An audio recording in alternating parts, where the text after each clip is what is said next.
Hello sir, hello ma'am. Two room please. দুইটা room? দুইটা room দিয়ে কি করবা? তুমি কি আলাদা থাকবা নাকি?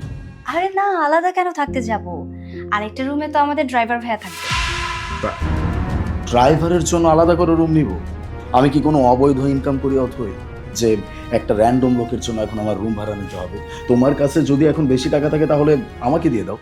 আরে বাবা, এটা কেমন কথা বলছো বলো তো? উনিও তো আমাদের সাথে সাথে সেই ঢাকা থেকে কক্সবাজার জার্নি করে এসেছে। ওনারও তো একটু বিশ্রামের প্রয়োজন আছে। এত বিশ্রামের প্রয়োজন আছে সে তার গাড়িতে গিয়ে শুবে। আর এমনি তো ড্রাইভারদের অভ্যাসই হচ্ছে গাড়িতে গিয়ে শোয়া। আমার কাছে এত ফালতু টাকা পয়সা নেই যে একজন ড্রাইভারের জন্য এখন আমি রুম বুক করব। কে তোমাকে রুম বুক করতে বলেছে?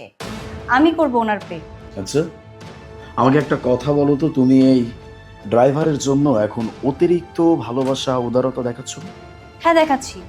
তোমার যদি মনে হয় তাহলে আমি দেখাচ্ছি, কারণ উনি একজন মানুষ, আমাদের মতোই মানুষ।